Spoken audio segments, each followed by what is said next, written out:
Hello there, people of the internet. I got a comment from somebody. Their account name is My Last Count Got Deleted, and I can't read the rest of it. Just the location of how the thing is won't let me read it. But essentially, I got this really cringe and disturbing comment that makes my skin absolutely crawl. And I told this guy that I would go ahead and make a video based off of this comment. So what this is this is me doing probably one of the worst things I've ever done in my entire life, specifically for the sake of satire. This is a Forgotten Weapons themed video based off of something that completely does not exist. The following scenes you're about to see is very difficult for me to do. And it is based off of events that are completely fictional, non-existent. This is not me recommending anybody do anything that we're about to discuss, but it will be fun. So let's dive right into our Forgotten Weapons themed video. Hello there, people of the internet. Thank you for tuning in to another episode of Backyard Breach. I am the Blind Sniper, and today we're having a look at not a particularly unusual rifle, but a particularly unusual cartridge. This is the 6.21 by 39mm, originally adopted as the standard infantry round of the Sofuriot UwUion. Now, as far as this particular country, we don't have a whole lot of information on them. There's not a whole lot going around on the internet, at least not that I could find without completely scarring myself, about the Sofuriot UwUion. So we have no idea when their origins came about to be, but we know it was sometime after the fall of the Soviet collapse. They have a lot of Soviet-era weaponry as inspiration based off of what it is that they are currently using. So simply because of their firearms technology and their cartridge design, that is a really, really good clue and cue as to where this country originated from and when it originated from. So let's have a look at our 6.21 by 39mm cartridge. The adoption of this round is actually a much newer adoption than people might think. It is based off of the original 5.45 by 39 cartridge that the Soviets were using back whenever they were a thing. However, with the adoption of the 6.8 round by US forces, that is whenever the Sofuriot UwUion decided to themselves it would probably be a good idea to adopt a similar version of a cartridge for themselves. And such the 6.21mm cartridge was born. Now, I have no 5.45 by 39 ammunition here with me today, but what I do have is 7.62 by 39 ammunition, along with a projectile from that 6.21mm cartridge, and they would look similar to something like this right here. The diameter of the projectile is going to be skinnier than our 30 caliber 7.62 by 39, but also fatter than our 5.45 round. The dimensions are simply going to be different. It is a good Goldilocks area. What the 6.21 caliber cartridge is that is a 140 grain projectile that should be traveling at about 2,400 feet per second. So not exactly a full power cartridge, but not exactly quite the intermediate cartridge that we have come to know and love today. There are actually two different variants of this 6.21mm round. The more common one, which is more of a traditional style of projectile, what we would normally see with your traditional style of rifle. However, there is another version of the 6.21 round that uses a hexagonal twist, and this hexagonal twist, in theory, actually does more damage to tissue, and it is more or less only used for display purposes whenever the Sofuriot UwUion needs to dispatch of certain political or economical, we will call them prisoners with lack of better terminology here, whenever they need to dispatch of people like this, of course, to make the most insane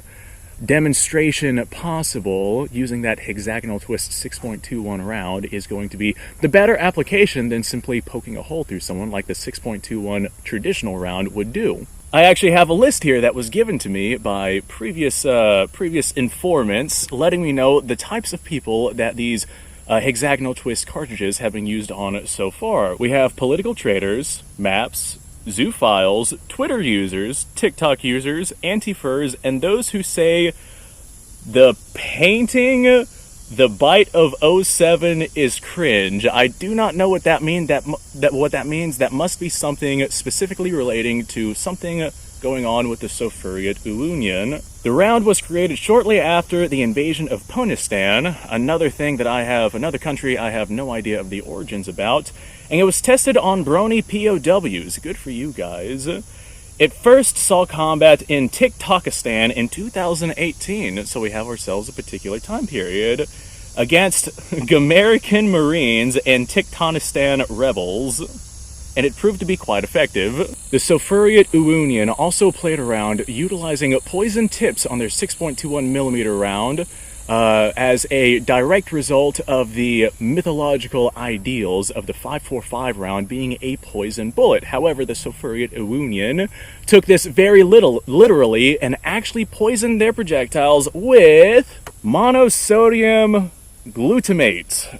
Because funny furry number, I have no idea what that means. Monosodium glutamate.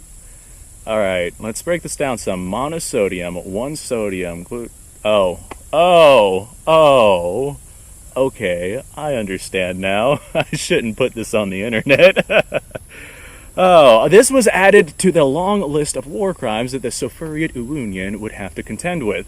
It was actually a direct result of these poison-tipped bullets that a representative of the Sofuriot UwUion was put in front of the Council of the United Nations, upon which one of the representatives let the representative know that their actions were in fact forbidden, upon which the Sofuriot UwUion representative ended up replying with, and I quote, "Suck these nuts." Upon which he pulled out an AK-47 from his pocket and continued to pepper the entire UN Council. Maybe I should not put this one on the internet.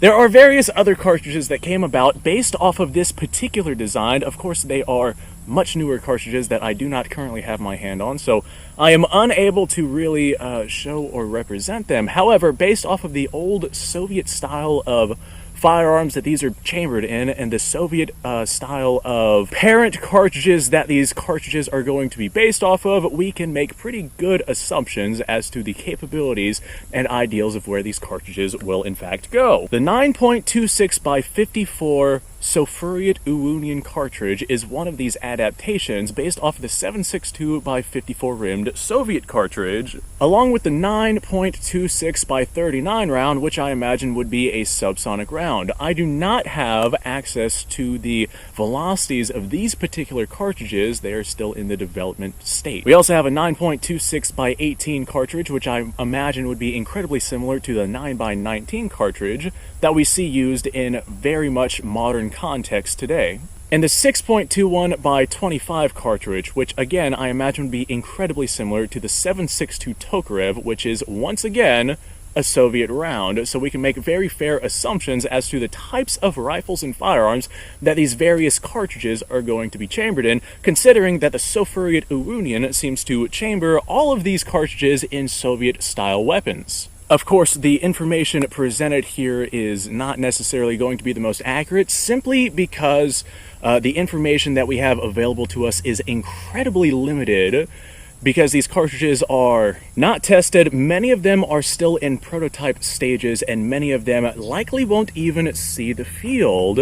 It does not make sense from a logistical standpoint to have so many different variations of these different kinds of cartridges, so I imagine a select few will be chosen whenever those are determined to be the best outcome of cartridge based off of the needs of the Sofuriot Union, which still are yet to be determined. So all of this being said, I have this Soviet-Russian produced SKS, which was rechambered and repurposed in the early 2020s by the Sofuriot UwUion whenever they were going through old Russian stock in order to make a more effective firearm.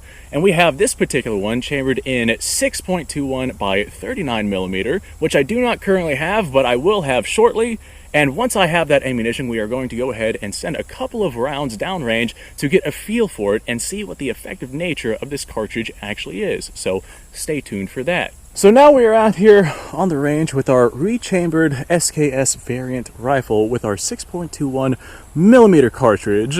Now, little fun fact with these rifles, the case diameter, the head diameter on the cases is actually the same between 7.62 by 39 and our 6.21mm cartridge, and so as a result, regular standard 7.62 by 39 AK-47 magazines, along with regular standard SKS stripper clips, are still functionally effective for this new cartridge.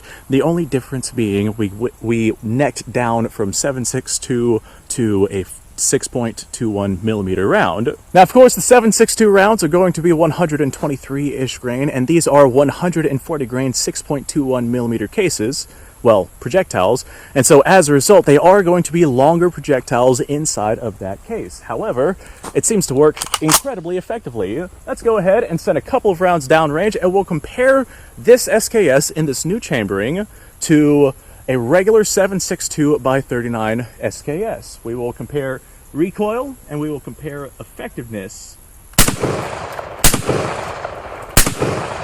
Alright, so right off the bat, immediately what I'm noticing is that this right here actually has more recoil, despite the fact it is a smaller diameter projectile. However, this being a new cartridge with a new style of propellant inside of said case, capable of propelling a heavier weight bullet at the same sort of velocities as the 7.62 by 39. That velocity is going to be the same, but we're going to have more mass going downrange, and so as a result, you have more recoil. Thank goodness that this is not a 5.56 cartridge, otherwise that car would be completely destroyed along with the rest of the force behind there, because, well, that's what people on the internet say the 5.56 can do.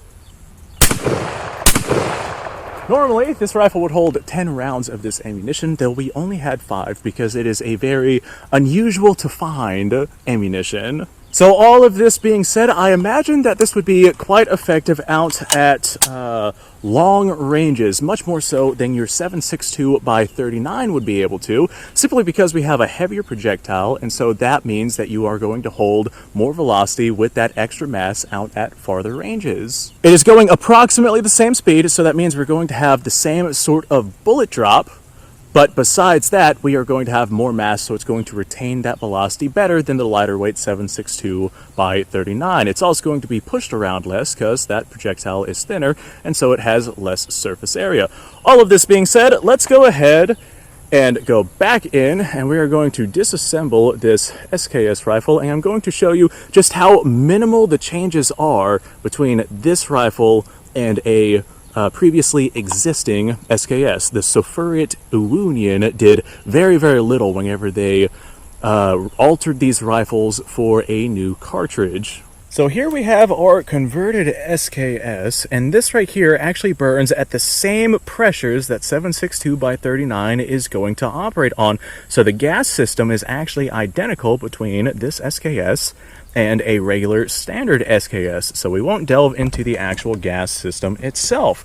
However, the only real significant change is the barrel. All that the Sofuriot UwUion had to do was swap out this barrel for a properly sized one, and besides that, our magazine is going to be the same because the case dimensions are going to be the same, and our gas system is going to be the same because the pressures of the 6.21mm cartridge is going to be identical to that of the 7.62 by 39.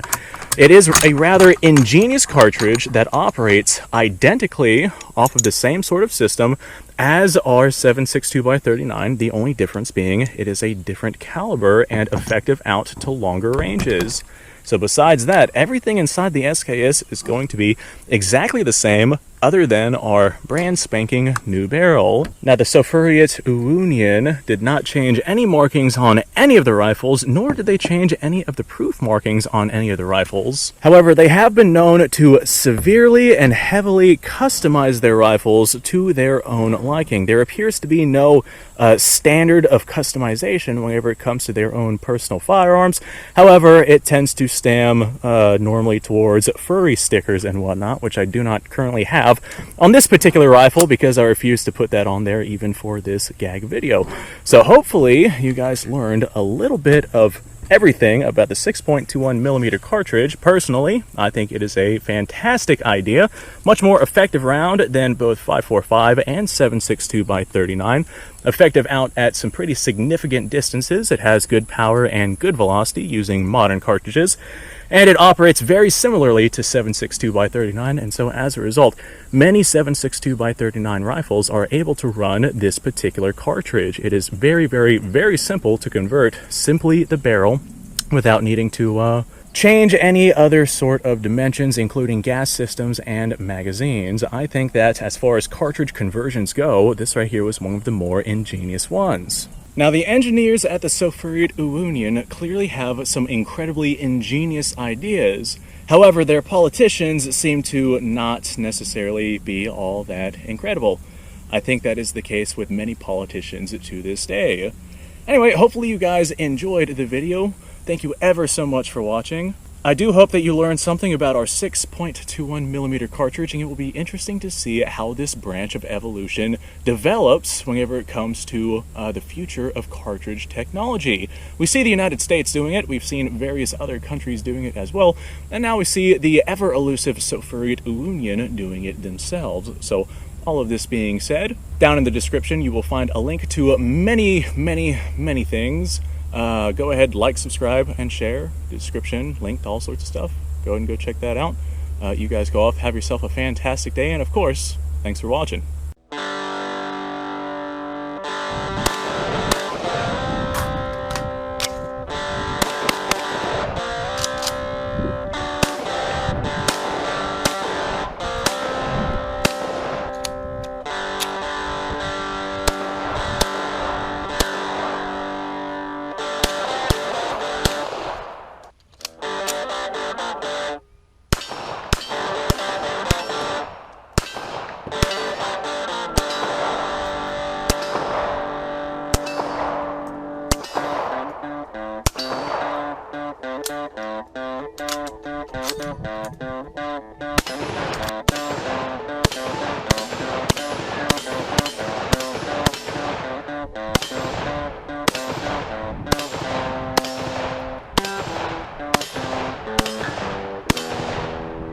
Been a little while since I've done this.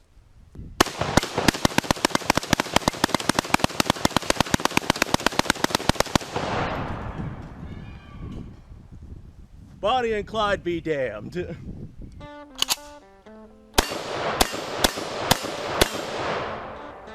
poor man's Garrett.